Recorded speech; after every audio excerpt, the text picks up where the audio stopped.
نحمدہ ونصلی علی رسولہ الکریم اما بعد فاعوذ باللہ من الشیطان الرجیم بسم اللہ الرحمن الرحیم۔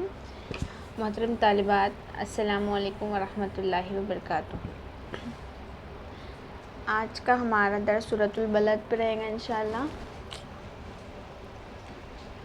جو کہ مکمل 20 آیات پر مشتمل ہے اور اس میں ایک رکوع ہے۔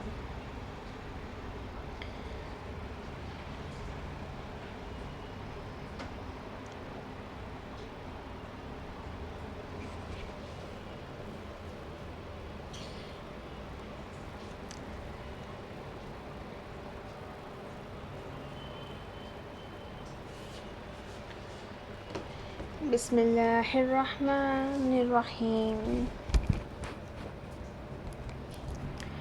لا اقسم بهذا البلد وانت حل بهذا البلد ووالد وما ولد لقد خلقنا الانسان في كبد أيحسب أن لن يقدر عليه أحد يقول أهلكت مالا لبدا أيحسب أن لم يره أحد ألم نجعل له عينين ولسانا وشفتين وهديناه النجدين صدق اللہ العظیم۔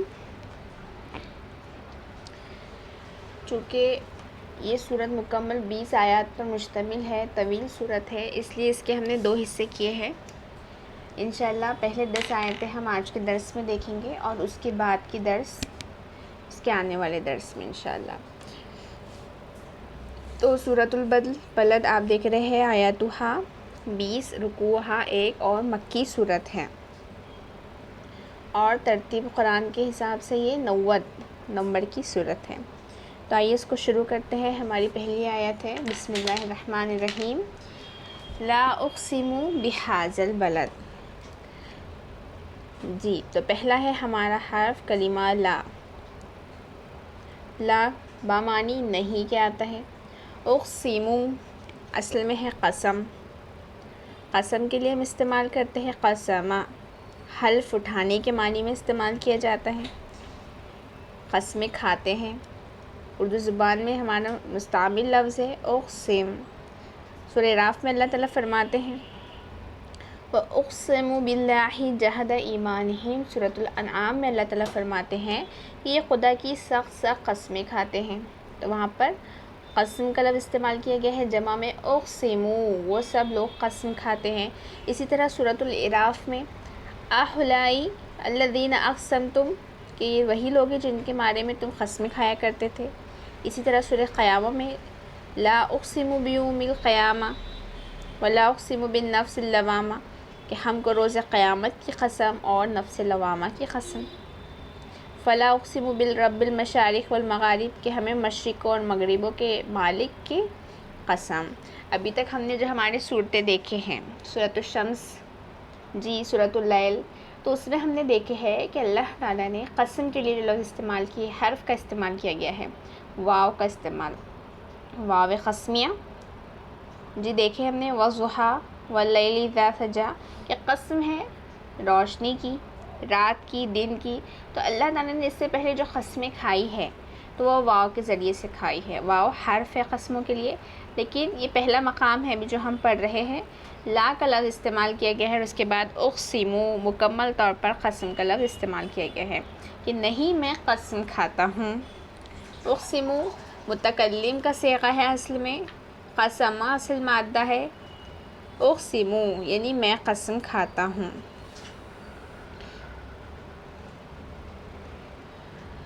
بہذا دیکھ رہے آپ، بہذا البلدین، اب آپ اس کی ترکیب کیجئے کہ مکمل یہ 3 چیزیں ہیں، اس میں کون سی چیز ہے؟ جی ایک ہے بہذا البلد، ترکیب کریے اس کی۔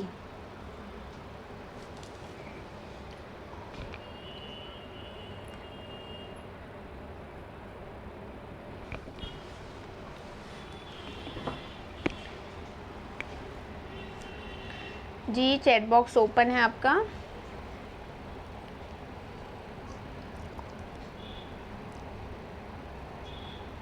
جی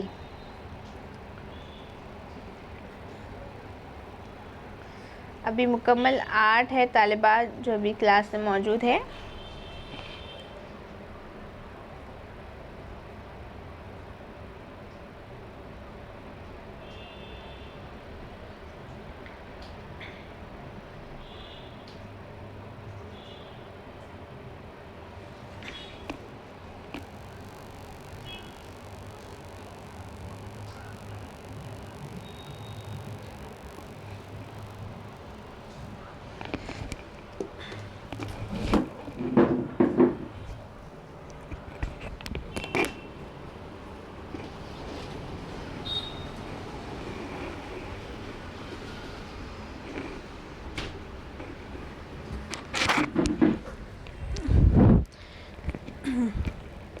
جی ماشاءاللہ.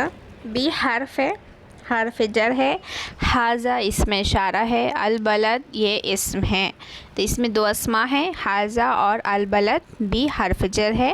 بی کی وجہ سے حاذا کیا کہیں گے ہم؟ مجرور ہے. جی البلد شہر کے لیے استعمال کرتے ہیں ہم. حاذا اس کا ترجمہ کرا جاتا ہے یہ کے معنی میں، یہ بمعنی یہ. اور البلد شہر، مخصوص شہر. اس سے پہلے کون سی صورت میں ہم نے اس شہر حاذا البلد، جی کون سی صورت میں اس سے پہلے ہم نے پڑھے ہیں؟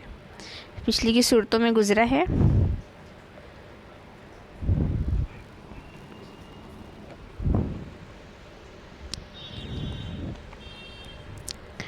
جی حاذا البلد پیچھے صورت میں ہم نے پڑھا ہے. یہ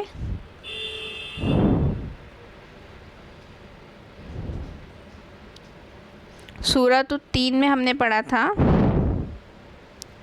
والتین والزیتون وطور سینین وحاذا البلد الامین. تو یہی استعمال کیا گیا ہے بحاذا البلد. تو یہی وہ بلد ہے. اس کا ترجمہ بھی ہم وہی لیں گے کہ مکہ مکرمہ، امین شہر، پرامن شہر. تو اللہ تعالیٰ اس میں کہہ رہے ہیں لا اقسم بحاذا البلد، نہیں میں قسم کھاتا ہوں اس شہر کی. ٹھیک ہے، سورہ 3 میں ہم نے پڑھے ہیں اس کو. اس کے بعد دوسری آیت پر آ رہے ہیں ہم. وَأَنْتَ حِلٌّ بِهَذَا الْبَلَدِ. آپ دیکھ رہے ہیں، بتائیے اب اس آیت میں، بتائیے آپ اسماء کون سے ہے، ضمیر کون سی ہے، اسم اشارہ ہے کہ کیا ہے؟ ابھی تک جتنے اسماء پڑھے ہیں ہم نے الحمدللہ پچھلے اس میں پورا ریویژن ایک ساتھ لیا ہے اس کا. اب آپ اس صورت میں اس کی ترکیب کریے کہ اس میں کون کون سی چیزیں ہیں. وَأَنْتَ حِلٌّ بِهَذَا الْبَلَدِ.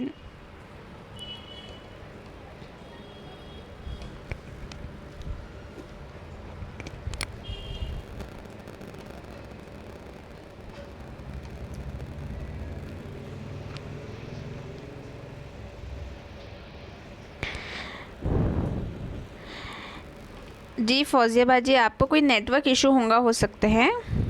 باقی آواز وغیرہ تو تمام طالبات تک پہنچ رہی ہے میری برابر. ایک مرتبہ آپ چیک کریے نیٹ ورک کو. جی تو بی وَأَنْتَ حِلٌّ بِهَذَا الْبَلَدِ. وَأَنْتَ کیا ہے یہاں پر؟ اسم ہے، اس میں ضمیر ہے. ہم نے دیکھا ہے کہ قریب کے لیے ہے، مذکر میں ہے، واحد میں ہے. اور آپ تو یہاں پر جو اشارہ کیا گیا ہے مذکر واحد جو ہے شخص، تو آپ صلی اللہ علیہ وسلم کی طرف اشارہ کیا گیا ہے. تم اور آپ کے معنی میں استعمال کیا جاتا ہے. اور آپ جی ہلن اسم ہے، اس طرح پہچانا ہم نے کہ اس پہ تنوین آئی ہے. ٹھیک ہے. بی حاذا، بی حرف جر ہے، حاذا اسم ہے، اس میں اشارہ ہے. البلد یہ بھی اسم ہے، معرفہ ہے، الف لام کے ساتھ میں ہے. ٹھیک ہے. تو ترکیب جو کی جاتی ہے وہ اس طرح سے ہوتی ہے.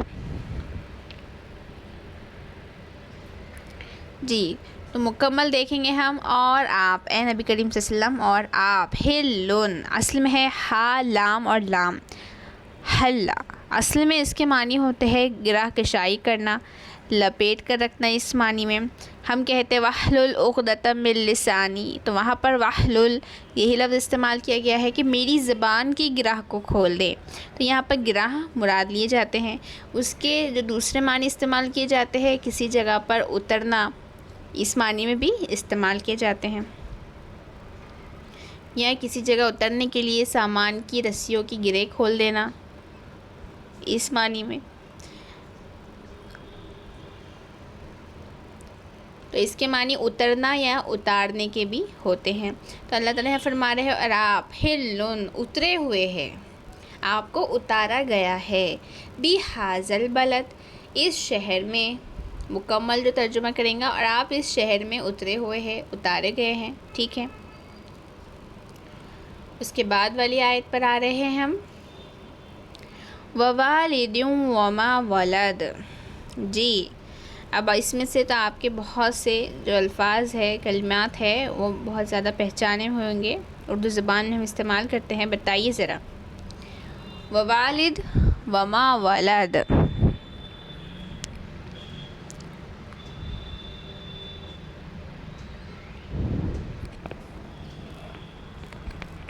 جی والد ہم باپ کے لیے استعمال کرتے ہیں، جی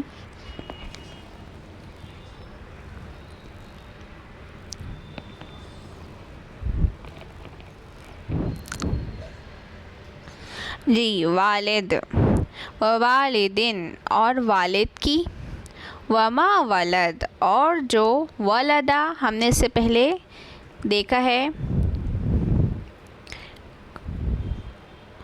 کہ اللہ تعالیٰ نے کسی کو نہیں جنا، جی نہ اس کی کوئی اولاد ہے اور نہ وہ کسی کی اولاد ہے، وہی ہے وہ ولد، اولاد کے معنی میں استعمال کیا جاتا ہے، پیدا کرنے کے معنی میں استعمال کیا جاتا ہے۔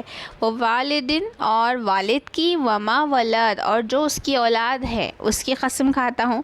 آپ دیکھ رہے ہیں یہاں پر کہ واو ہے، جوڑنے کے لیے استعمال کیا گیا ہے، قسم مکمل طور پر ان 3 آیتوں میں کھائی جا رہی ہے، مسلسل ہے کہ نہیں میں قسم کھاتا ہوں اس شہر کی، اور نہیں میں قسم کھاتا ہوں اس شہر کی جس میں آپ اترے ہوئے ہیں، اور ایک والد کی اور اولاد کی، ٹھیک ہے، یہ 3 قسمیں کھائی گئی ہیں۔ اس کے بعد لَقَدْ خَلَقْنَا الْإِنسَانَ فِي كَبَدٍ، لقد یقیناً، خلقنا ہم نے دیکھے ہے، لقد قد جو آتا ہے تو وہ ہمیشہ فعل سے پہلے آتا ہے، جی خلقہ پیدا کرنے کے معنی میں استعمال کیا جاتا ہے، پیدا کرنا، ہم نے پیدا کیا، دیکھ رہے ہیں آپ نا کی ضمیر ہے، نحنو، نا اللہ تعالیٰ اپنے لیے استعمال کر رہے ہیں کہ ہم نے پیدا کیا، لقد خلقنا یقیناً ہم نے تخلیق کی، الانسان انسان کی، الانسان انسان کی، دیکھ رہے ہیں آپ اسم ہے الف لام کے ساتھ، فی میں حرف جر ہے، کبدن اصل میں یہ نیا لفظ ہے ہمارے لیے، کبد۔ ابھی تک ہم نے اس سب الفاظ کو پڑھے ہیں، خلق الانسان، قد، فی، کبدن، اصل میں ہے کاف با اور دال۔ الکبد اصل میں اسے جگر کے لیے استعمال کیا جاتا ہے، ہم جگر کو کہتے ہیں الکبد، الکباد، اس کے معنی 2 جگر والے ہو جائیں گے، ٹھیک ہے۔ اگر ہم لکبد استعمال کرتے ہیں، مصدر کو استعمال کرتے ہیں، تو اس کے معنی جگر پر مارنے کے ہو جاتے ہیں، کبد تو رجل کہتے ہیں ہم، محاورہ ہے یعنی جگر پر مارنا۔ انسان کا جگر چونکہ جسم کے وسط میں ہوتا ہے تو اس لیے کہا جاتا ہے تشبیہ کے طور پر وسط، اسی طرح آسمان کو کبد السمائی کہا جاتا ہے، اسی طرح سورج کو، آفتاب کو وسط آسمان میں پہنچنے کو ہم کہتے ہیں تکبت الشمس کر کے، یعنی مشقت، اور ایک معنی جو آتے ہیں الکبد کے وہ آتے ہیں مشقت کے، ہر وہ چیز جو کہ وسطی ہو، درمیانی ہو، اسے ہم کہیں گے کبد، انسان کے جگر کو کبد کہا جاتا ہے۔ اور تیسرے جو معنی آتے ہیں وہ آتے ہیں مشقت کے، تکلیف کی حالت میں رہنے کے، محنت کرنے کے، جد و جہد کرنے کے۔ تو اللہ تعالیٰ فرما رہے ہیں کہ لقد خلقنا الانسان فی کبد، یقیناً ہم نے پیدا کیا، ہم نے انسان کی تخلیق کی ہے، فی کبدن یعنی مشقت میں، انسان کو تکلیف کی حالت میں رہنے والا بنایا ہم نے۔ اس کی ساخت اللہ تعالیٰ نے کچھ اس طرح کی بنائی ہے کہ جب تک وہ تگ و دو نہیں کرتا ہے، دوڑ دھوپ نہیں کرتا ہے، مشقت نہیں کرتا ہے، تو وہ کسی چیز سے نجات نہیں پا سکتا، اس کو سکون نہیں ملتا ہے، اور اس کو حقیقی چین اور نصیب اس وقت ہوتا ہے جب کہ وہ دین کی راہ میں مشقت کرتا ہے، رنج اٹھاتا ہے، تکلیف اٹھاتا ہے، جب بھی وہ نجات پا سکتا ہے اور دنیا آخرت اس کی فلاح پا سکتی ہیں۔ تو یہی ہے کہ کبد مشقت، تو یہاں پہ فرما رہے ہیں کہ ہم نے انسان کو مشقت میں پیدا کیا۔ جی اب اس کے بعد والی آیت پر آ رہے ہیں ہم۔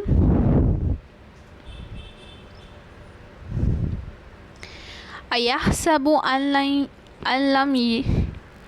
لَّن يَقْدِرَ عَلَيْهِ أَحَدٌ۔ یہاں پر استفہامیہ ہے، کیا کے میننگ میں ہے؟ یعنی کیا، یحسب گزرا ہے، پیچھے بھی ہم نے پڑھا ہے، یحسب گمان کرنا کے معنی میں۔ جی حسب یحسب حسبۃ، ہم کہتے ہیں گمان کرنا، خیال کرنا۔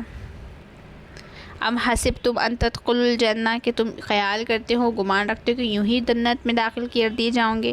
یحسب گمان کرنا، تو کیا وہ گمان کرتا ہے؟ ان کے معنی ہوتے ہیں، جی ان کے معنی کے ہوں گے، لن نہیں کے معنی میں ہوں گے۔ لن نفی کا آتا ہے، نفی کے معنی دیتا ہے نہیں، کہ نہیں، یقدرہ بتائیے ذرا آپ، اس سے اردو زبان میں ہم کون کون سے لفظ استعمال کرتے ہیں؟ یقدرہ،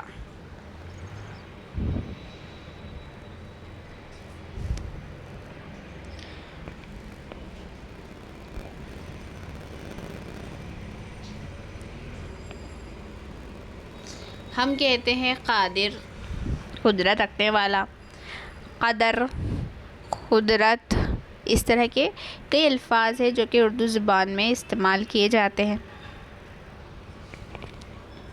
تو قدرہ قدرت رکھنے کے معنی میں، کہ اللہ تعالیٰ ہم کہتے ہیں کہ قادر ہے ہر چیز پر، یعنی کہ وہ عاجز نہیں ہے، وہ ایسا نہیں کہ کوئی کام نہیں کر سکتا ہے، وہ ہر چیز کر سکتا ہے۔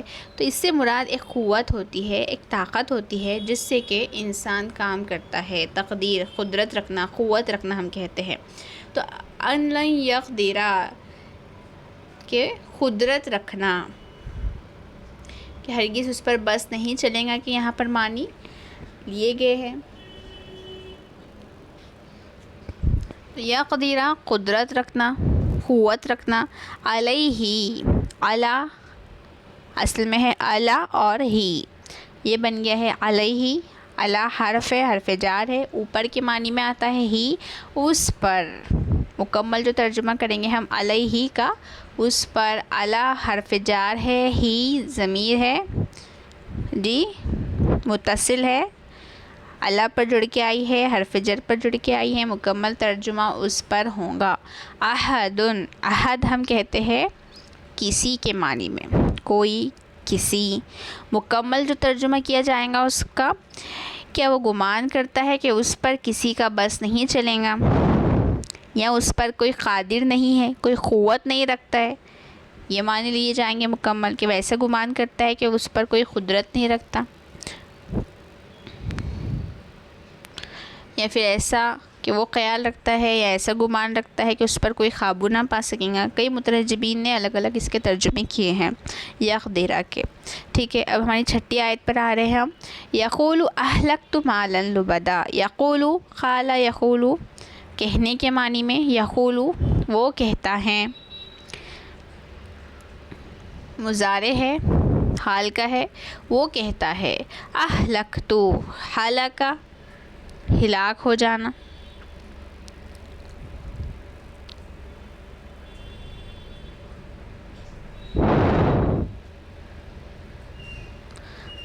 جی تو ہلاک ہے، ہلاک ہو جانے کے معنی میں ہم کہتے ہیں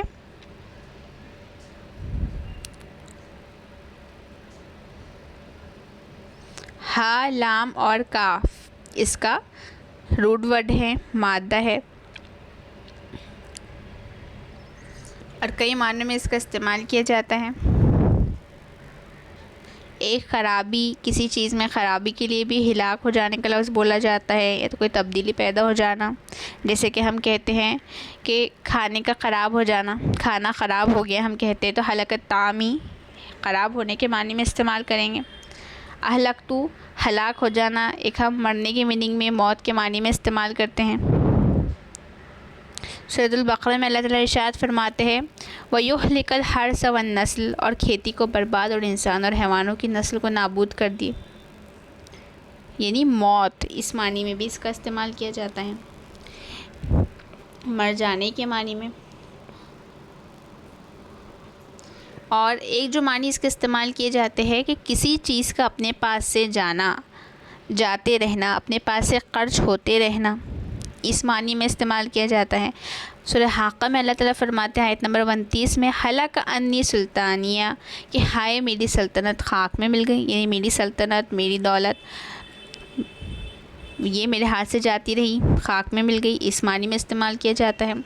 تو اہلکتو کہ میں خرچ کر ڈالا، وہ کہتا ہے کہ میں نے خرچ کر ڈالا، جی، مالن مال کو، لبدا لام با اور دال اس کا روٹ ورڈ ہے، اس کے جو معنی ہوتے ہیں طیبتیں، ہم کہتے ہیں نا ایک کے اوپر ایک جمنا، تو طیبتیں جمی ہوئی اون کو کہا جاتا ہے لبدا۔ قرآن مجید میں ہے کہ یکون علیہ لبدا، سورہ جن میں اللہ فرماتے ہیں کہ کافر ان کے گرد ہجوم کر لیتے ہیں، کافر ان کے گردا گرد ہجوم کر لینے کو تھے، یعنی طے بتر جمی ہوئی اون کی طرح ان کے گرد جمع ہو گئے تھے، یعنی ایک کے پیچھے ان کو گھیر کر کھڑے ہو گئے تھے، تو تہبتیں ایک کے بعد ایک،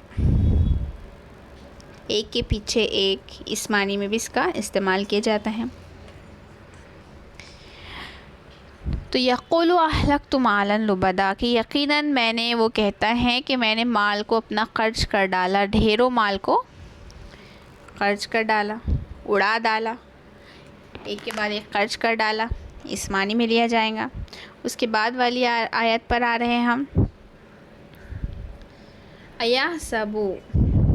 ایحسبو کیا وہ گمان رکھتا ہے، جی استفہامیہ ہے حمزہ، یحسبو حسبہ گمان رکھنے سے ہے، ان کے لم اس کے بھی معنی ہوتے ہیں نہیں کے، پہلے ہم نے دیکھا ہے لن کے بھی معنی نہیں کے ہوتے ہیں، لم کے بھی معنی جی نہیں کے ہوتے ہیں، اور اسی طرح لا کے معنی بھی نہیں کے ہوتے ہیں، اور کہیں جگہ ماں کے معنی بھی نہیں کے آتے ہیں۔ تو یہاں پر لم کے معنی نہیں کے ہوں گے، یرہو،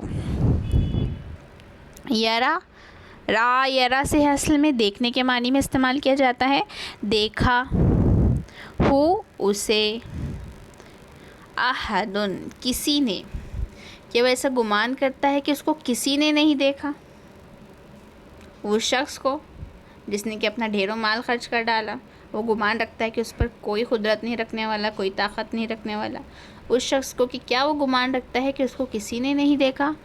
الم نجعل لہ عینین، الم دی کیا نہیں، نجعل بنانے کے معنی میں استعمال کیا جاتا ہے، جعل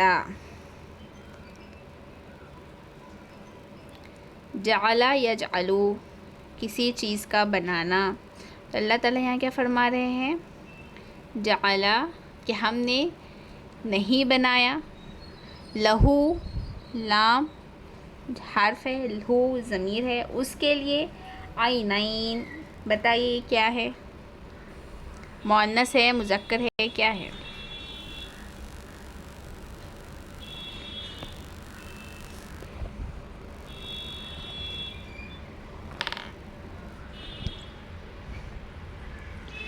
عینین،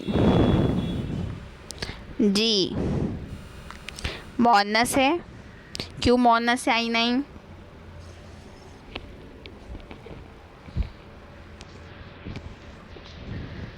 جی اعضاء ہے جسم کے، جوڑ کی صورت کے ہیں، آنکھوں کے لیے استعمال کیا جاتا ہے عینون، اسی طرح اس کا جو تثنیہ بنے گا جوڑ، عینن جوڑ میں آتا ہے جی، 2 آنکھوں کے لیے استعمال کیا جاتا ہے کہ ہم نے اس کو نہیں بنایا، اس کے لیے 2 آنکھیں، عینین۔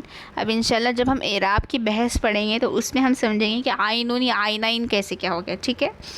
اب اس کے بعد واللسان وشفتین، لسان ہم کہتے ہیں زبان کے لیے، لام سین اور نون اس کا روٹ ورڈ ہے۔ اللسان زبان اور قوت گویائی کو کہا جاتا ہے۔ واحلل عقدۃ من لسانی، اور میری زبان کی گرہ کو کھول دے۔ تو یہاں پر لسان کے جو معنی ہے تو وہ قوت گویائی کے ہیں، بولنے کی قوت پر ہے۔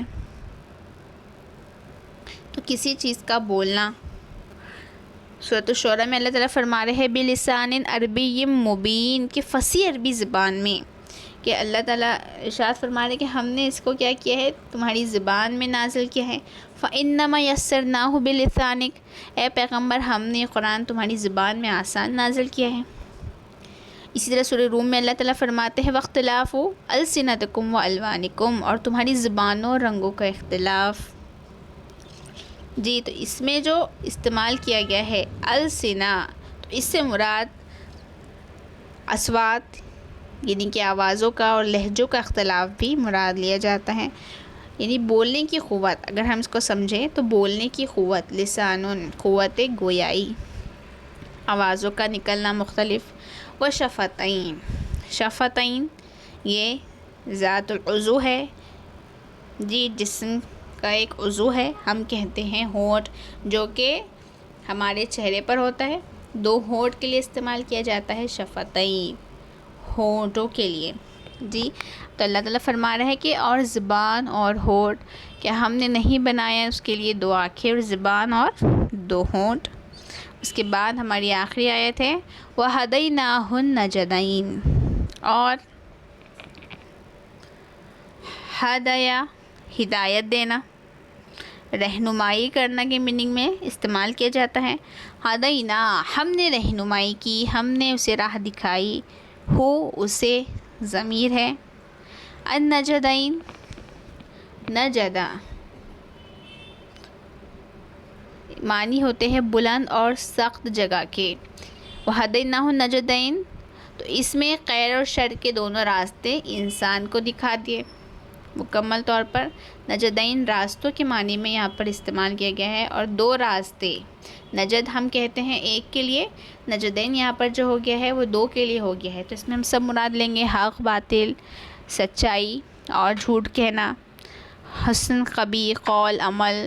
تو اس طرح سے 2 الگ الگ راستے اللہ تعالیٰ نے ہمیں دکھا دیے۔ اسی طرح نجد ایک علاقے کا نام ہے جی، ایک مشہور طاقتور آدمی کے لیے بھی استعمال کیا جاتا ہے یہ لفظ۔ تو یہاں پر نجدین اس سے مراد 2 راستے ہے کہ ہم نے اسے 2 راستوں کی ہدایت دی، ہم نے اس کو 2 راستے دکھا دیے۔ مکمل ترجمہ اس کا اس طرح سے ہوگا۔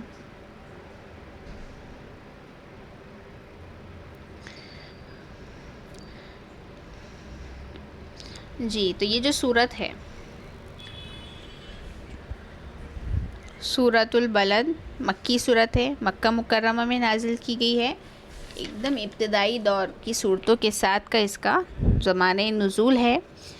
اور یہ زمانہ جب کا ہے جب کہ کفار مکہ مسلمانوں پر اور خصوصاً رسول کریم صلی اللہ علیہ وسلم کی دشمنی پر بہت زیادہ حد سے آگے بڑھ گئے تھے۔ ہر ظلم اور زیادتی کو انہوں نے اپنے لیے حلال کر لیا تھا، ہر چیز سے درگزرنے کی بات کر رہے تھے، ہر چیز جو ہے تو انہوں نے دیکھا ہے۔ ہم نے اسلام کا جو ابتدائی دور تھا، حضرت بلال کا جو واقعہ سنتے ہیں ہم، ان کا مالک ان کو کس طرح تکلیفیں دیا کرتا تھا۔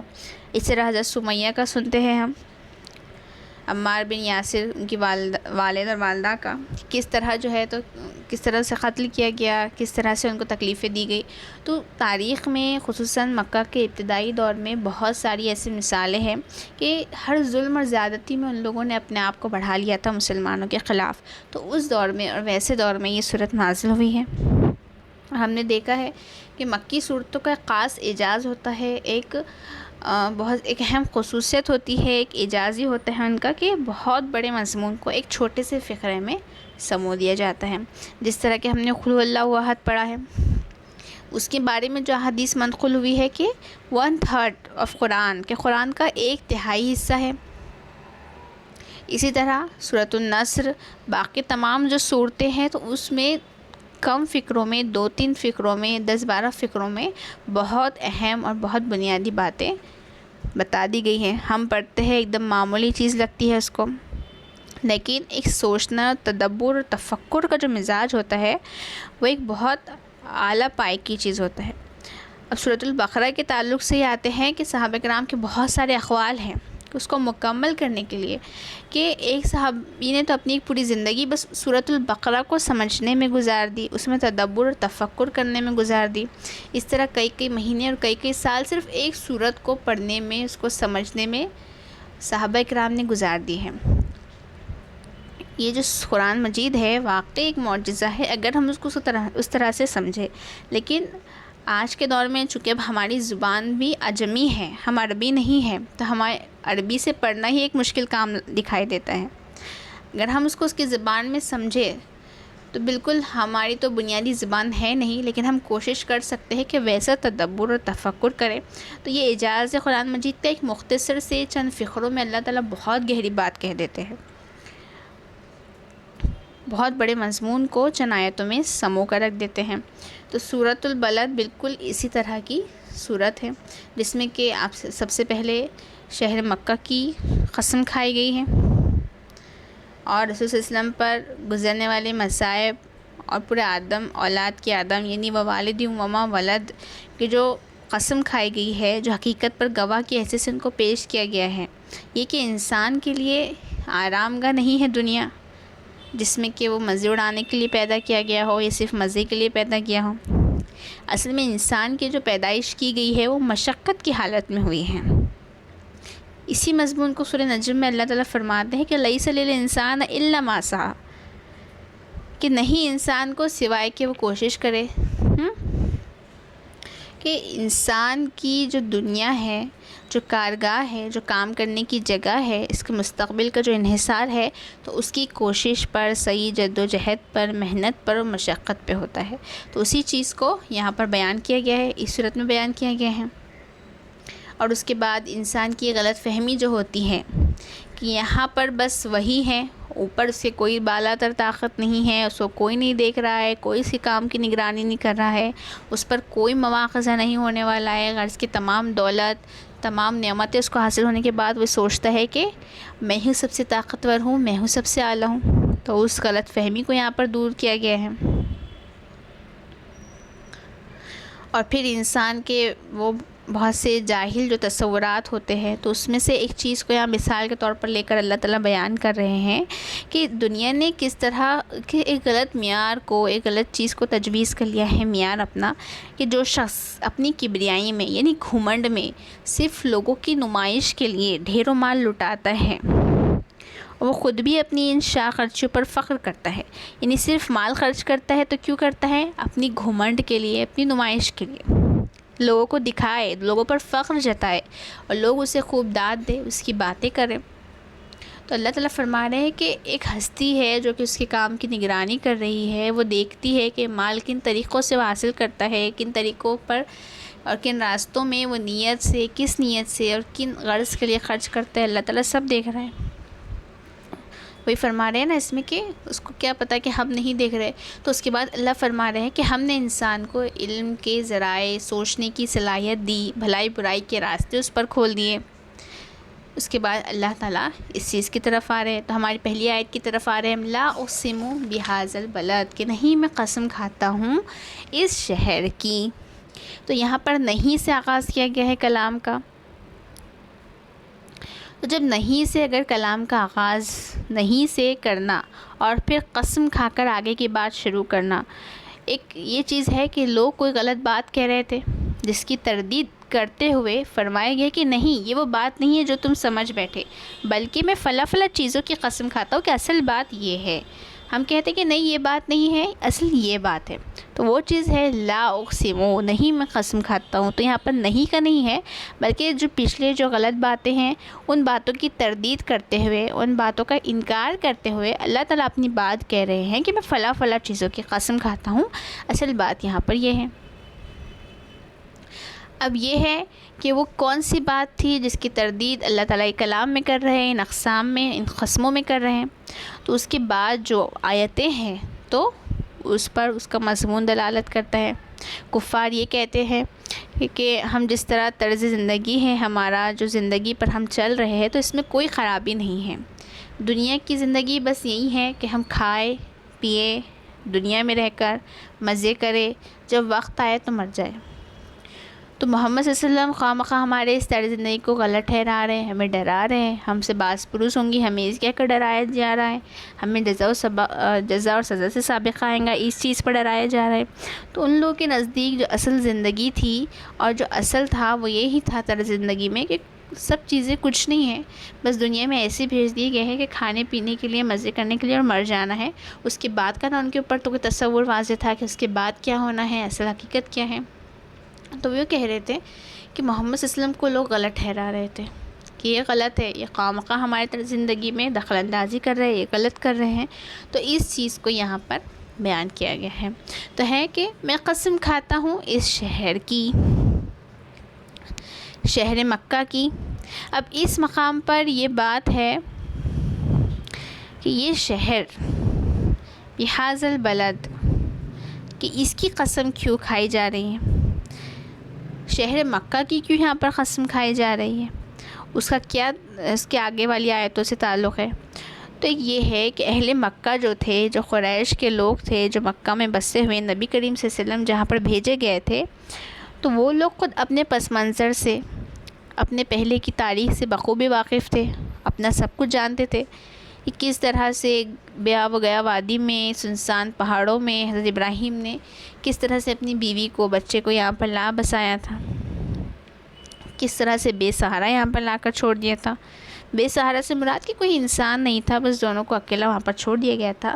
پھر کس طرح سے یہاں پر لوگ بسے، کس طرح سے اللہ تعالیٰ کا ایک گھر بنایا گیا، کس طرح سے پھر حج کی پھر جب دور دور تک اس کی منادی سننے والا نہ تھا، پھر کس طرح سے یہ شہر بسا، کس طرح سے یہ عرب کا مرکز بنا، اور کس طرح یہ حرام قرار پایا، حرم قرار پایا۔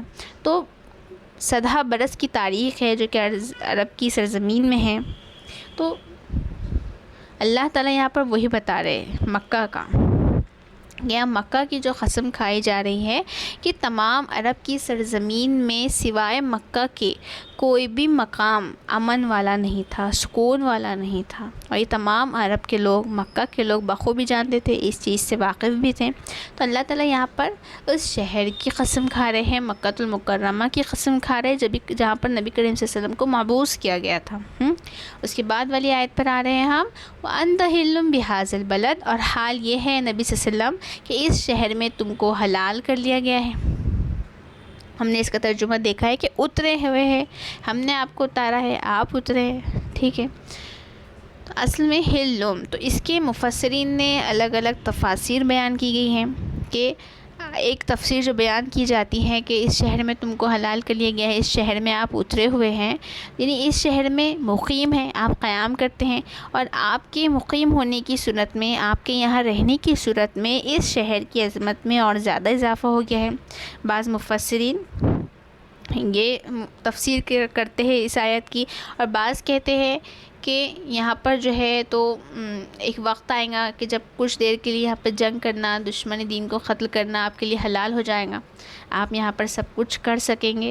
تو مختلف مفسرین کہتے ہیں، لیکن اصل جو اس کا تفسیر جو بیان کی جاتی ہیں یہ ہے کہ اس شہر میں ہم جانتے ہیں امن والا شہر ہے، وہاں پر خون ریزی یہ سب چیزیں ممنوع ہیں، حرام کی گئی ہے۔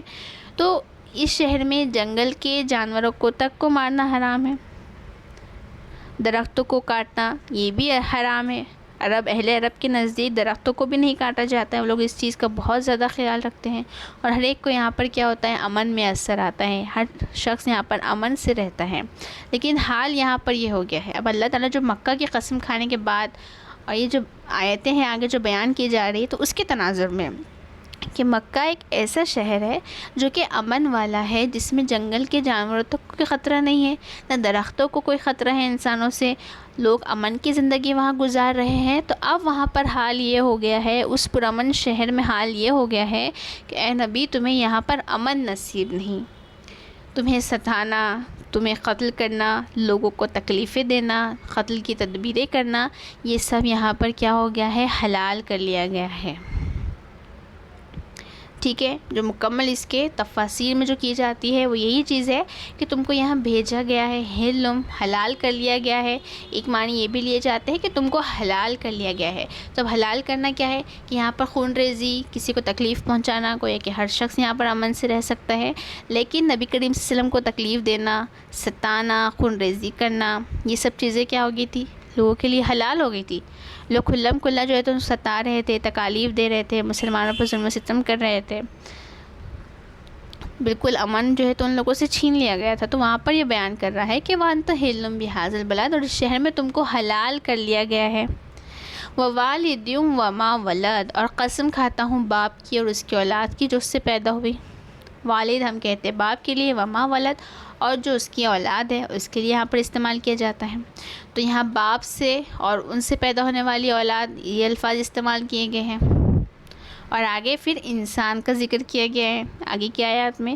تو اسی لیے یہاں پر جو باپ والدین، اس سے جو مراد لیے گئے ہیں وہ حضرت آدم علیہ السلام ہے، باپ سے مراد یہاں پر والد سے مراد آدم علیہ السلام ہے، ہو سکتے ہیں، اور وما ولد، ان سے پیدا ہونے والی اولاد سے مراد وہ تمام انسان ہو سکتے ہیں جو کہ دنیا میں پائے جاتے ہیں، دنیا میں بھیجے گئے ہیں اور آئندہ بھی انشاءاللہ آتے رہیں گے۔ تو آدم علیہ السلام اور ان کی اولاد تمام نوع انسان کے لیے یہاں پر لفظ استعمال کیا گیا ہے، ووالد وما ولد۔ اس کے بعد آ رہے ہیں ہم لقد خلقنا الانسان فی کبد۔ اصل میں جو 3 قسمیں دیکھ رہے ہیں ہم پہلے، اس آیت کے لیے کھائی گئی ہیں، یہ بات کے لیے اصل کھائی گئی ہیں، یہ بات ہے جس پر وہ قسمیں کھائی گئی ہیں۔ انسان کے مشقت میں پیدا کیے جانا، کہ ہم نے انسان کو پیدا کیا مشقت میں،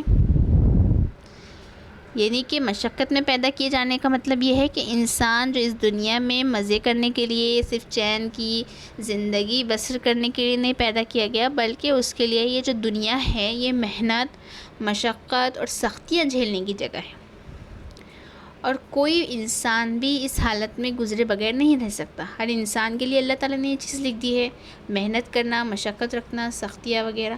کوئی انسان اس سے کیا ہے بڑی ذمہ نہیں ہے، چھوٹا ہوا نہیں ہے۔ اللہ تعالیٰ نے ہر انسان کے اس میں کیا ہے اس چیز کو رکھا ہے، کیونکہ اس کو جو پیدا کیا گیا ہے اصل میں فی کبد، مشقت میں ہی پیدا کیا گیا ہے۔ ٹھیک ہے، تو کوئی بھی انسان اس حالت میں گزرے بنا نہیں رہ سکتا، ہر انسان کو اس سے کہیں نہ کہیں کوئی بھی عمر کے مرحلے میں سابقہ ضرور پیش آنا ہے۔ تو یہ شہر مکہ گواہ ہے کہ کسی اللہ کے بندے نے اپنی جان کھپائی تھی جب یہ بسا عرب کا مرکز بنا۔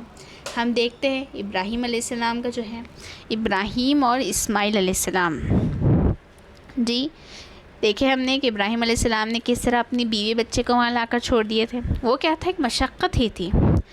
ہم جانتے ہیں ایک بیوی کے لیے بھی کتنا مشکل ہوگا، ایک بیٹے کے لیے بھی، لیکن انہوں نے کیا کیا تھا، وہ چیز سے گزرے تھے نا، وہ سختیاں جھیلی تھی، وہ محنت کی تھی، وہ مشقت تھی اصل میں۔ بے آب و گیا وادی میں لا کر چھوڑ دیا، جی اپنی جان، اپنے عزیز ترین چیز کو وہاں چھوڑ دیا۔ پھر یہ مکہ کس طرح سے بسا، ہم جانتے ہیں کہ جو زمزم کا واقعہ ہے وہ اس میں جو مشقت تھی، اس میں جو تکلیف تھی، اس کی جو سختی تھی وہ کس طرح کی تھی۔ پھر ہم یہ بھی جانتے ہیں کہ عرب کا مرکز کا مکہ المکرمہ کس طرح بنا، کس طرح یہاں پر امن قائم ہوا۔ پھر اس شہر مکہ میں محمد صلی اللہ علیہ وسلم کی حالت، اس وقت کی جو حالت تھی وہ بھی چیز گواہ تھی کہ ایک مقصد کے لیے کس طرح کی مصیبتیں برداشت کرنا پڑتی ہے، کس طرح کی مصیبتیں اس وقت جو ہے تو لوگ برداشت کر رہے تھے، یہاں تک کہ جنگل کے جانوروں کے لیے بھی امان ہے، ایسی جگہ میں امن ہے مگر ان لوگوں کے لیے نہیں تھا۔ تو ہر انسان کی زندگی ماں کے پیٹ میں ایک نطفہ بننے سے لے کر موت کے آخری سانس تک اس بات پر گواہ رہتی ہے کہ اس کو قدم قدم پر تکلیف، مشقت، محنت، خطرات، تمام مرحلوں سے گزرنا پڑتا ہے۔ اب ایسا نہیں ہے کہ اس کی زندگی بس اسی میں چلی جاتی ہے۔ سکون، یہ چیزیں بھی اللہ تعالیٰ عطا کرتے ہیں، لیکن یہ چیز ضروری ہوتی ہے، لازم ہے۔ ہر شخص کی زندگی میں اس میں تمام چیزیں رہتی ہیں، تکلیف، ان سب سے گزرنا پڑتا ہے، لیکن بعد میں کیا ہوتا ہے؟ آسانی ہو جاتی ہے، سکون ہو جاتا ہے۔ اگر دنیا میں سکون نہ مل پائے تو یقیناً آخرت میں تو ہمارے لیے سکون ہی ہے۔ ہم تمام جانتے ہیں کتنی سختی ہوتا ہے، آپ صلی اللہ علیہ وسلم کا ابتدائی دور دیکھتے ہیں، لیکن بعد میں جو دیکھتے ہیں کہ تمام عرب مسلمان ہو گیا تھا، کوئی بھی ایک کافر نہ بچا تھا، تمام مسلمان تھا، اللہ کی عبادت کرنے والا تھا۔ تو کیا ہے، بعد میں اللہ تعالیٰ آسانی کر دیتے ہیں، اطمینان عطا فرما دیتے ہیں۔ تو یہ تمام چیزوں سے انسان کو گزرنا ہے۔ اللہ تعالیٰ جو کہتے ہیں کہ تم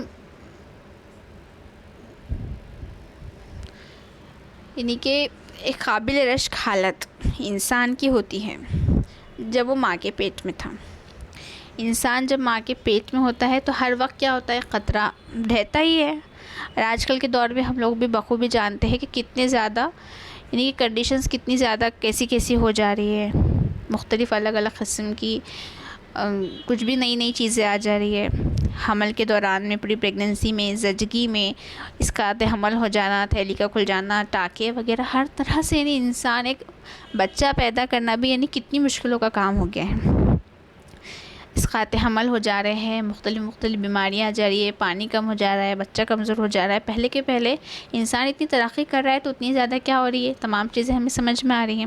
تو جب انسان ماں کے پیٹ میں ہوتا ہے تب بھی خطرے میں رہتا ہے، اور زچگی کا جو وقت رہتا ہے تو اس کی موت اور زندگی کا درمیانی حصہ کہاں جاتا ہے؟ ایک عورت لڑکی کے لیے بھی جو کہ پیدا کرتی ہیں تو کہا جاتا ہے کہ وہ موت سے اٹھ کر آئیے، بالکل یہ لفظ استعمال کیے جاتے ہیں زچگی کے وقت کے لیے۔ پھر پیدا انسان ہوتا ہے تو کس طرح ہوتا ہے؟ بے بس ہوتا ہے، کوئی دیکھ بھال کرنے والا نہیں ہوتا ہے، اس طرح کا ہوتا ہے۔ اگر کوئی دیکھ بھال کرنے والا اس وقت نہ ہوتا تو کیا ہوتا ہے؟ انسان سسک کر مر جاتا، لیکن اللہ نے کیا کیا؟ اسے والدین عطا کیے جو کہ ہر قدم پر اس کو دیکھ بھال کرتے ہیں، ساتھ دیتے ہیں۔ پھر چلنے کے قابل ہوتا ہے تو گر کر چلتا ہے، قدم قدم پر گر پڑتا ہے۔ پھر جوانی سے، بچپن سے بڑھاپے تک ایسے جو ہے تو جسمانی تغیر ہوتے ہیں انسان کے جسم میں کہ اس سے بھی اس کو گزرنا پڑتا ہے، مختلف ہوتے ہیں۔ تو یہ ایسے چیز ہوتے ہیں انسان پیدائش سے یعنی ماں کے پیٹ میں جب وہ ہوتا ہے، جب سے ہی کیا ہوتا ہے؟ مشقت، محنت، خطرات، شدائد، تکلیف، تمام چیزوں کا شروع ہو جاتے ہیں، اس کو چین نصیب نہیں ہوتا۔ تو یہی چیز یہاں پر جو بیان کی جا رہی ہے اصل میں کہ انسان کو مشقت میں پیدا کیا گیا، انسان پیدا ہی مشقت میں ہوا ہے۔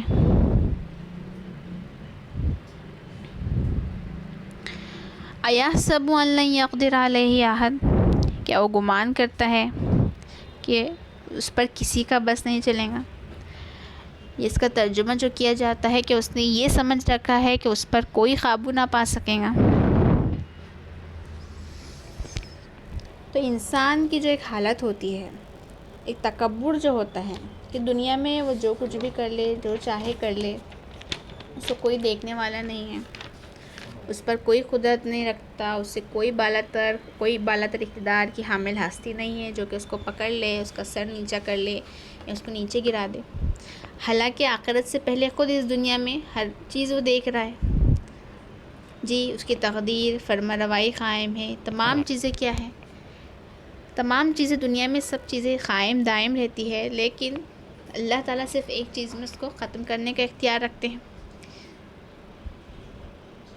صرف زلزلے کا ایک جھٹکا ہوتا ہے، ایک ہوا کا ایک ایسا طوفان اللہ تعالیٰ لا لیتے ہیں کہ اس کو یہ بتا دینے کے لیے کافی ہوتا ہے، ایک طغیانی ہوتی ہے جو کہ اس کو بتا دینے کے لیے، سمجھا دینے کے لیے کافی ہوتی ہے کہ خدائی طاقتوں کے مقابلے میں وہ کتنا بل رکھتا ہے، کتنی طاقت رکھتا ہے۔ جب وہ خیال کرتا ہے کہ اس پہ کوئی قوت نہیں ہے، کوئی قدرت نہیں رکھتا، کسی کا بس نہیں چلتا، تو اللہ تعالیٰ صرف اپنی نشانیوں کے ذریعے سے اس کو بتا دیتے ہیں کہ وہ کتنا بل رکھتا ہے۔ ہم دیکھتے ہیں اب آج کل کے زمانے میں تو کتنے زیادہ روڈ ایکسیڈنٹ، مختلف حادثات ایسے سننے میں آ رہے ہیں کہ بس ایسے لگ رہا ہے کہ کیسے کیا ہو گیا، ایک دم عجوبہ، ایک دم اچانک ہو جانے والی چیز۔ تو یہی کہ ایک اچانک حادثہ ہو جاتا ہے جو کہ انسان کو، بالکل اچھے بھلے انسان کو معذور کر دیتا ہے، اپاہج کر دیتا ہے، جی مختلف بیماری ملوث کر دیتا ہے۔ تو تقدیر یہی چیز ہوتی ہے اصل میں، کہ بڑے سے بڑے بااقتدار آدمی کو بھی کیا کرتا ہے، عرش سے فرش پر لا کر گرا دیتی ہے، یہ تقدیر ہوتی ہے۔ عروج میں جو قومیں ہوتی ہیں جو کہ بہت اعلیٰ قوت والی ہوتی ہے، جی تمام ترقی والی ہوتی ہے، تو ان کی جب قسمتیں بدلتی ہے تو کیا ہوتا ہے، دنیا میں ذلیل و خوار ہو جاتی ہیں ایسی قومیں۔ تو انسان کے دماغ میں یہ چیز کہاں سے آ گئی کہ اس پر کس کا بس نہیں چل سکتا؟ ہے نا ایک ہستی جو کہ تمام چیزوں کو دیکھ رہی ہے، تمام روز اول سے تمام چیزیں اس کے ہاتھ میں ہیں، تقدیر، فرما روائی، سب چیزیں اس کی قائم ہیں، آخرت ہے۔ تو وہی ہستی ہے جو کہ تمام چیزوں پر قدرت رکھتی ہے، قوت رکھتی ہے، سب پر اس کا بس چلتا ہے، سب اس کے آگے کیا ہے، محتاج ہے۔ تو یہاں پر ہے کہ وہ گمان کرتا ہے کہ اس پر کسی کا بس نہیں چلتا، تو وہی چیز انسان کے دماغ میں کس طرح سے بھر گئی کہ اس کے آگے کسی کا بس نہیں چل سکتا۔ اس کے بعد کہ یقول اہلکت مالا لبدا، وہ کہتا ہے کہ خرچ کر ڈالا مال ڈھیروں، کہ میں نے ڈھیروں مال خرچ کر دیا۔ لیکن اہلکت مالا لبدا اگر اس کا لفظی معنی، لفظی ترجمہ کیا جائے تو ہلاک کر دیا، کہ میں نے ڈھیروں مال ہلاک کر دیا، لٹا دیا، اڑا دیا۔ یعنی کہ ایک الفاظ جو ظاہر ہوتے ہیں کہ میں نے لٹا دیا، کب یہ جو لفظ سنتے ہیں ہم لٹا دیا، تو یہ الفاظ ظاہر کرتے ہیں اصل میں کہ کہنے والے کو اپنی مالداری پر کتنا زیادہ فخر ہے، جو کہ ڈھیروں سا مال اس نے خرچ کیا، اس کی مجموعی دولت کے مقابلے میں اتنا کم تھا کہ اس کے لٹا دینے سے اس پر کوئی اثر نہ پڑا۔ اب مال کا لٹا دینا یہ کس چیز میں تھا، حقیقی نیکی کے کام میں یا برائی کے کام میں تھا؟ ایک دولت مندی کی نمائشی خاطر تھا، یا فخر کے لیے تھا، یا بڑائی بیان کرنے کے لیے تھا؟ اس نے بڑائی کی اظہار کے لیے تو نہیں خرچ کیا۔ تو وہ کہتا ہے کہ میں اپنے مال کو لٹا دیا، ہلاک کر دیا، اڑا دیا۔ آگے کی آیتوں میں جو آ رہا ہے تو اس سے خود بخود یہ چیز تشریح ہو جاتی ہے کہ اپنی دولت مندی کی نمائش کی خاطر، اپنے فخر کے لیے، اپنی بڑائی کے اظہار کے لیے جی خرچ کر دینا۔ کرتے ہیں نا کہ شاعروں کو بڑی بڑی انعامات دے دیتے ہیں، جی قصیدہ گو جو رہتے ہیں، تعریفیں کرنے والے شاعر رہتے ہیں، ان پر دولت کو اڑا دینا۔ شادی غموں میں رسمیں جو کرتے ہیں، کتنی رسمیں نکل چکی ہے، اس میں اڑا دینا، کھانوں میں اڑا دینا، دعوتوں میں اس طرح کے فضول خرچی کرنا، اس میں پیسے اڑا دینا، صرف کیوں؟ ایک فخر کے لیے، بڑائی کے لیے، ایک نمائش کے لیے۔ جی اسی طرح باہر جانا، جانوروں کو ذبح کرنا، دوستوں کو کھلانا، شان و شوکت کا مظاہرہ کرنا، بے تحاشا پکوان کرنا، کہ جو چاہے آئے آدمی کھائے، جو چاہے وہ کھائے، اتنے پکوان۔ تو یہ سب کیا ہے کہ دور دور تک شہرت ہو جائے کہ بہت بڑا دل والا ہے، بہت بڑا دسترخوان ہے اس شخص کا۔ تو یہی ہے کہ وہ جو نمائشی اخراجات میں خرچ کرتا ہے، نمائش کے لیے خرچ کرتا ہے، جنہیں جاہل آدمی جو ہوتا ہے، وہ سمجھتا ہے کہ یہ میری فیاضی ہے، یہ میری فراغ دلی کی علامت ہے، اس کو ایک بڑائی کا نشان سمجھتا ہے، اور انہی پر جو ہے تو ان کی تعریفیں ہوتی ہیں، قصیدے پڑھے جاتے ہیں، اور اسی کی وجہ سے وہ کیا کرتا ہے، دوسروں کے مقابلے میں اپنا فخر جتاتا ہے، صرف کیونکہ وہ کہتا ہے کہ میں نے مال کو خرچ کر دیا، اڑا دیا۔ اس کے بعد جو اللہ تعالیٰ فرماتا ہے کہ اسے نہیں دیکھ رہا ہے کوئی، کہ وہ ایسا گمان کرتا ہے کہ کوئی اس کو نہیں دیکھ رہا ہے۔ اَيَحْسَبُ أَن لَّمْ يَرَهُ أَحَدٌ، جی کہ یہ فخر جتانے والا، یہ پیسے لٹانے والا یہ نہیں سمجھتا کہ اوپر کوئی خدا بھی ہے جو اس کو دیکھ رہا ہے، کہ کس ذرا اس سے وہ دولت کو حاصل کرتا ہے، کن کاموں میں لگاتا ہے، کس نیت سے، کن اغراض سے، کن مقاصد سے پیسے استعمال کرتا ہے، کہاں خرچ کرتا ہے، کون سی فضول خرچی کرتا ہے، کون سی جو ہے تو شہرت کے لیے کرتا ہے، فقر کے لیے کرتا ہے، یہ چیزیں کیا ہے سب اللہ تعالیٰ دیکھ رہا ہے۔ اور اس کا خیال یہ ہوتا ہے کہ یہ شاید اللہ کو بھی دھوکہ دے جائے گا، ایسا گمان کرتا ہے۔ اللہ تعالیٰ کہہ رہے کہ الم نجعل لہ عینین ولسانا وشفتین، کہ ہم نے اس کے لیے 2 آنکھیں نہیں بنائیں، زبان اور 2 ہونٹ نہیں دیے۔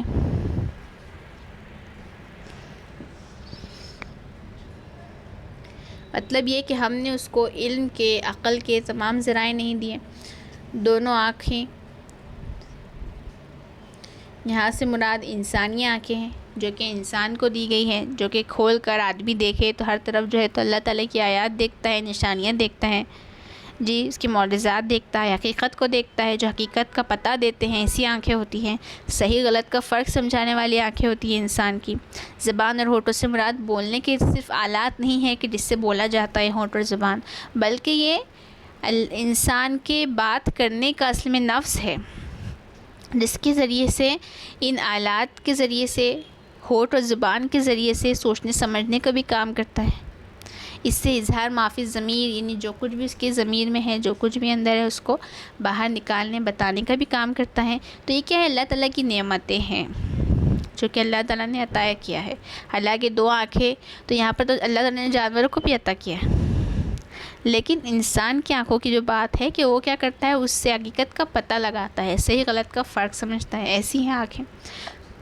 اس کے بعد وَهَدَيْنَاهُ النَّجْدَيْنِ، اور ہم نے اسے دکھائے 2 راستے، کہ ہم نے اس کو صرف یہ عقل اور فکر کی طاقتیں نہیں عطا کر دی، صرف اس کو آنکھیں، زبان اور ہونٹ ہی نہیں دے دیے، بلکہ اس کو اپنا راستہ خود تلاش کرے اس طرح نہیں چھوڑ دیا، اس کی رہنمائی کی، اس کو بھلائی برائی نیکی بدی کے راستے نمایاں کر کے اللہ تعالیٰ نے دکھا دیے، تاکہ وہ سمجھے، غور و فکر کرے، سوچے، اور پھر جس کو چاہے اپنی ذمہ داری پر اختیار کریں۔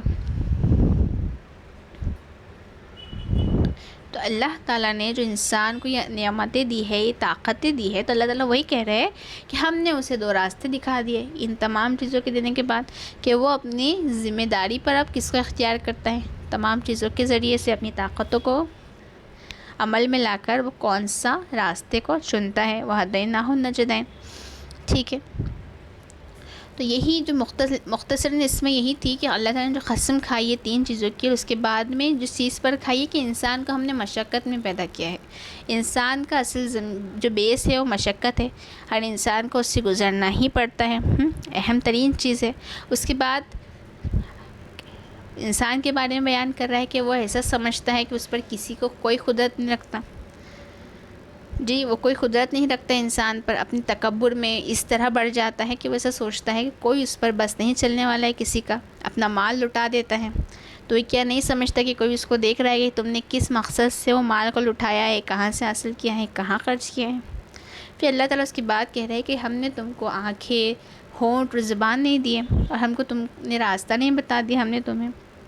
اس کے آگے کا جو مضمون ہے وہ مکمل ہے، کنٹینیو ہے اس آیت کے بعد میں، لیکن چونکہ ہمارا وقت بھی ہو گیا ہے اور ہماری جو آج کی 10 آیتیں تھی تو یہاں پر مکمل ہو گئی ہے، تو آج کا درس ہم یہیں ختم کرتے ہیں۔